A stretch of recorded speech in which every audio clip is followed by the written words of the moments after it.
A typical working pattern for most people means they are likely to have many different jobs during their working lifetime. It is also common to have various pension arrangements from the time in each job. So people can end up with multiple pension pots scattered around and without any form of joined-up strategy towards them. This is because the pensions have not been coordinated around a specific approach, but simply accumulated with jobs. This, or something similar, may represent your position, and if it does, you may wish to consider consolidating your pensions. Pension consolidation is when you decide to bring your pensions together into one plan. This can be attractive and comes with several possible advantages.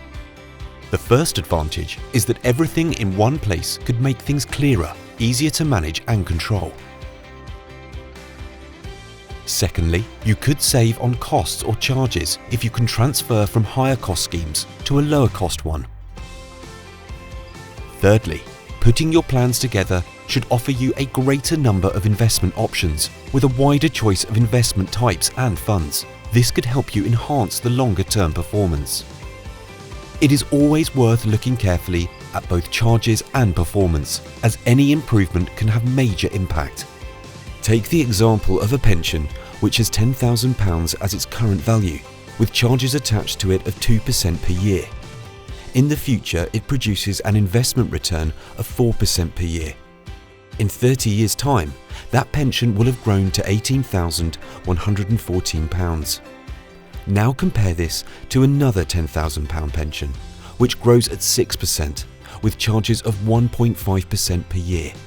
In 30 years, this will be worth £37,453.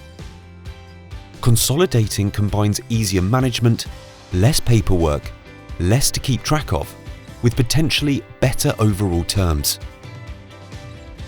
To consolidate past pensions into one plan is often attractive, but before doing so, you should be wary of some potential disadvantages.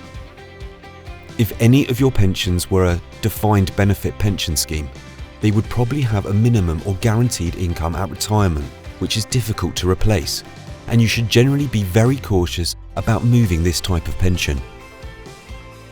In a similar way, some older schemes, regardless of their type, may have other forms of guarantee, which could be valuable.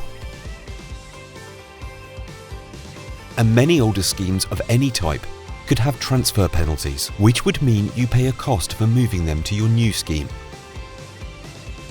You will note that this is not a simple decision because the devil is in the detail, and whether to transfer any pension, whether consolidation is a good or bad idea, is very much dependent on your specific circumstances. Of course, consolidating can be applied to some of your past pensions. It doesn't have to be all of them. For example, if you have 5 old pensions, there is nothing to stop you merging 4 and leaving one where it is, possibly because of its guarantees, which you would want to keep.